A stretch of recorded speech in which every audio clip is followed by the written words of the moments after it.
YouTube, what's up? I don't know what today is actually. Monday, June 1st. Oh no, I looked the tea. But basically, today, I think I'm touring Howard. I'm touring somewhere. Summer's here, at least for me. We're gonna get some content in here. Summer I want to grind out. I want to get big. Pause. I want to get to that. Wait, can I turn the ISO up? Oh, I can't. But wait. It's whatever. But yeah, I want to grind. Get big on YouTube. So then when senior year comes, you'll be like, oh my God, I go to school with this, then the third, you know. Yeah, so, this might be a short one, because I've already been around Howard. I already know what's there. But content's content, bro. I'd rather get like a 10-minute vlog and have like 2 posts a week. Or rather than be lazy, no vlog, no post. You feel me?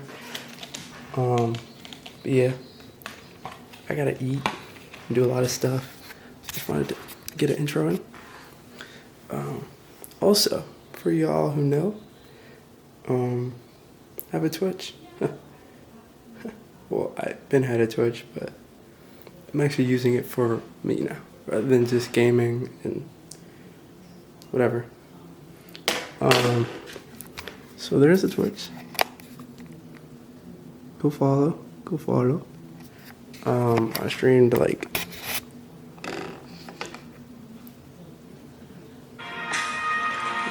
no. Streamed 2 days ago, 28 views.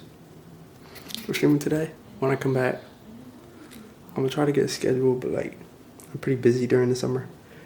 So follow the IG, that's where I'm gonna post when I'm streaming. So shameless plug. Shout out IG, bro. So if I'm streaming, you'll hear about it on there. But yeah, I just want to give you a quick intro, and I kind of gotta make me food. And I'll pick y'all boys up once we get to where we're going. Deuces.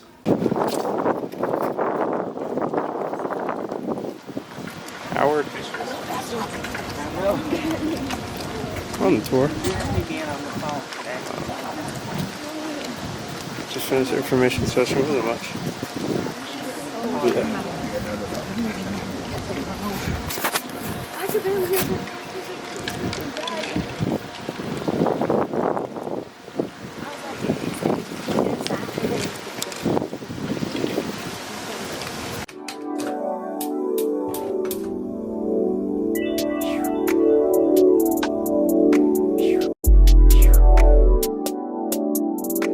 Going on like year 4 right now. So by the time you all will get here, we'll still be a Jordan brand school as well. This right here is a Jordan wall showcasing just different short Jordans throughout the years, but in the Howard University red and navy blue as well. As well, on top of that, being a Howard University student and as you're like partnered with as we're partnered with the Jordan brand school, you have the opportunity to become a Jordan brand ambassador. I was actually a Jordan brand ambassador myself, so I got the chance to get those shoes right there, the Jordan 11s for free. As well as like a full like Jumpman outfit as well. Super cool opportunity. You kind of just gotta apply, and then like if they like you enough, or like I guess you have enough staying on campus, whatever, they'll like dress you up and like let you walk around during homecoming and stuff. But I will say also for the athletes, anybody interested in being an athlete here, whether it's like the sports, and then whether it's like cheerleading, bisonettes, things like that. Every sport is full Jordan. Yeah, basically that's what I was getting at basically. Every sport, if you play at the Division I level, will get the Jordan shoes as well for free. Another thing to note about that, we have over like 23 Division I sports, ranging from like your basketball, football, soccer, things like that, all the way to like figure skating, golf, things of that nature. Another thing I'll note is that we have an all-black swim and dive team. We're the only HBCU to have an all-black swim and dive team, and they are partnered with Miele as well, like the hair care products. So that's pretty cool. Miele will come out here and do a lot of tabling. I got a lot of homegirls who say they never pay for shampoo or conditioning because they just swipe the table whenever they come. So if you trying to take care of your curls, definitely look out for that for sure. Another thing I'll note is that this isn't just we can keep walking.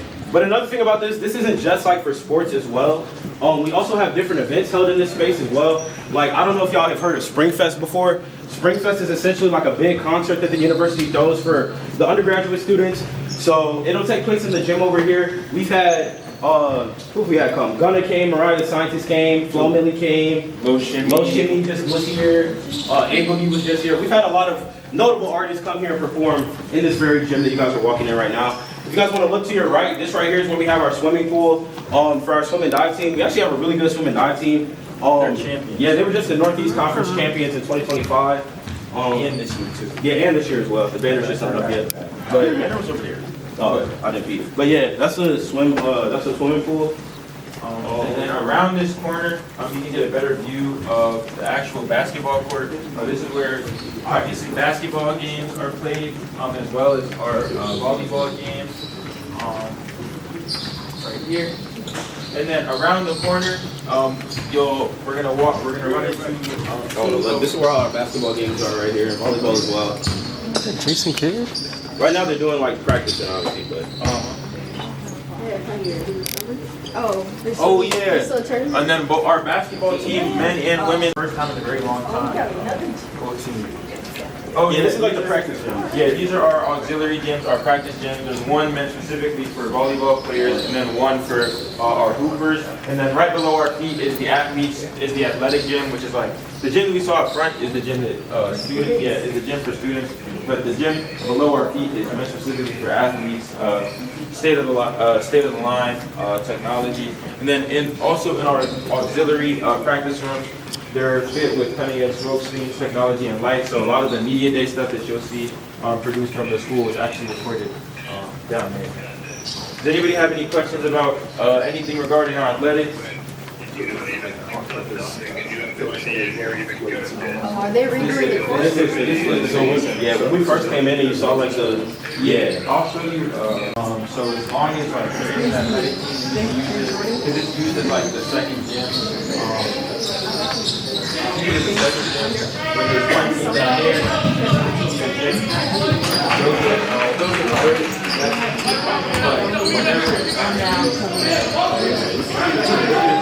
This is way over.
building after him. Another thing to note about this building is that it is a federally protected building. What that means is that no renovations can be made on the outside, only the inside. God forbid a natural disaster were to come and tear this building down, it would have to be built up the exact same way. Another thing about this building, this is where you're gonna have all of like your humanities courses basically. So like philosophy, criminology, political science, even like your English and history classes. Most of the time they're gonna be taken in this building. It's about 3-4 floors with full classrooms, things of that nature. Additionally, in this like little window over here, this is where we have just like a little study lounge. Maybe you're between classes, don't want to go all the way to the caf or even back home, so you can just chill in there. I see a lot of students doing homework there during the school year. And then you want to talk about it? Yeah, I can talk about ROTC. So in the basement of Douglas Hall, on our left and right sides, we have our 2 ROTC programs. We have Air Force and Army ROTC here. Both of them are 4-year programs. You commission after your second year. You commission and you go to field training. That's for both Air Force and Army. And then if you complete all 4 years, then you graduate as a commissioned officer of the U.S. military with a minor in military science. I was in I was in Air Force RTC when I came to the school, but due to my program, I had to withdraw because I'm in a 6-year program and not a 4-year program. But it's a great opportunity for students to get school paid for, as well as provide some sort of like discipline. Because I found that like living on the ROTC schedule as a freshman really like sets you apart from your class, because you're on a super structured routine from day one pretty much. So if as a student you know you need a little bit more structure, then ROTC might not be a bad decision for you. It's also great job security. We always need people to go to the military, I guess. But does anybody have any questions about anything that we covered in Douglas? Or I don't know if it's specifically for Douglas, but can you talk to what's the core requirement? So say you come in as an arts major or business major, but are there some classes that all the students have to take? Yeah. So like every student, no matter what major you're in, you're gonna have to take a couple. We call them clusters, right? So we have like a Africana cluster, which is like you're pretty much learning about like Black history in some form. So like my Afro cluster was contemporary Africa. That was that class. But some people do like Black in the arts, which is like you're watching like Black film through media and things like that. Some people do like Afro-Hispanic culture. Some people do that. Like you just need one of those clusters. You're also going to need depending on your major, it's going to be a certain year of like math and science. Same thing goes for languages. If you're not within, which I'll talk about later as well, but that building right there, that's the College of Arts and Sciences. If you're not in the College of Arts and Sciences, you only have to do 2 language courses, so like a Spanish 1 and 2. Whereas if your major is in the College of Arts and Sciences, you would have to do 4. So you'd go Spanish 1 through 4, for example. Or you could be a pharmacy major and do 0. Somehow. But that's like pretty rare. But then also I would say like every class every school has their own version of like a freshman seminar. So for the College of Arts and Sciences, we had freshman seminar, whereas for School of Business, they have BO, which is business orientation. Pretty much any of these classes are just entry-level classes, like a big lecture for that freshman class of whatever college or school that you're in as well. That's pretty much it for like the main core classes that like everyone would take. Everything else is going to be based off your major and your scheme. Yeah. And then the schemes are like publicly available too. So if you know you want to come here and major in, actually for like my sophomores and juniors, this is really good advice. If you know what you want to major in now, you can look up Howard University like biology scheme, and you can see all of the courses that you're going to need to take in order to get a degree in biology. And then if you go to a school that if you go to a school that has dual enrollment, you could take some of those classes earlier so you can come into school with college credit. That not only saves you time, but it also saves you bread, because when you're taking the dual enrollment courses in high school, they're free, but as opposed to like paying for them here. Yeah. Exactly. I wish I would have done that in high school. I took AP courses instead, but it's like, what can you do? The Howard also accepts AP courses, and so you could do the same thing, but it would just require you to see your scheme, then go to Howard University and find out which AP scores translate for which classes, and then from there you can mix and match. So if you know you're going to need to take bio, if you're pre-med, for example, you know you're going to take Bio 1, Bio 2, Chem 1, Chem 2, Orgo 1, Orgo 2.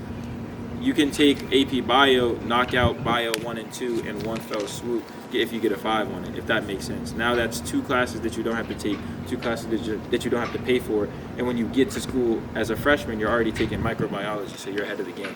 Yeah, that's another thing I wanted to touch upon real quick. As far as AP classes go, a lot of people ask on tours, like, what scores does Howard really take? Like, really just aim for, I'm not gonna lie, really just aim for that 5 every time. Because sometimes you can get a 4 in a certain course and they won't take it. So really aim for a 5, but in some cases 4 and 5s is cool, but 3s and belows, like, they're not really gonna take those. So make sure you're scoring high on those AP classes for sure.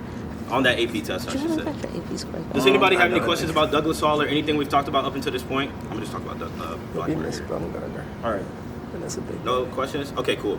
I'm gonna face your attention towards this building. We're not gonna go over there because that's the building that y'all came out of. But that right there, that's Spanish 1 through 4 versus Spanish 1 through 1 and 2. Or if you're in College of Pharmacy, no languages. However, I'll also say Howard University offers a plethora of languages, not just like your Spanish or like your French, kind of like your more known ones. We have African languages as well, so like Yoruba, Zulu, Swahili. We're also the only HBCU to offer Russian as well. We have it in a place to where you can minor in Russian, but we don't have enough classes to where you can major in it and get a degree in it. But it's super cool. I've taken a Russian class before. Didn't really know much of what was going on, but it was a cool class. Chinese and Japanese. Yeah, Chinese, Japanese, Korean even. Like we have like a lot of languages basically. And that ties into our study abroad program as well. Yeah, I'm about to talk about that right now. Oh, go ahead. Yeah. Let me lock in, bro. Yeah, so as far as languages go, I'm gonna talk about like 3 things that kind of follow language. The first thing, CJ beat me to it. No problem. The first thing, CJ beat me to it, but it is study abroad. Here at Howard, we really do push like getting a global perspective and studying abroad. I myself have studied abroad twice now through Howard University. Summer 2024. That was summer going to my sophomore year. I studied abroad in Oaxaca, Mexico. And then this time last year, actually, spring 2025, I was studying abroad in Cali, Colombia, studying race and identities through the Colombian context. I was out there for about 6 months, so it was a super long time, actually longer than a Howard semester. I was out there from January to June, but super cool experience. I stayed by myself, but I had a Colombian roommate. He only spoke Spanish, so that definitely got me more fluent in the language as well. Had to communicate, had to be able to know, like, yeah, we got to cook dinner tonight, bro. Things like that. But when I was in Mexico, I stayed with a host family. Again, they didn't really speak any English, so it was also like, I got to eat, so I got to learn how to speak the language.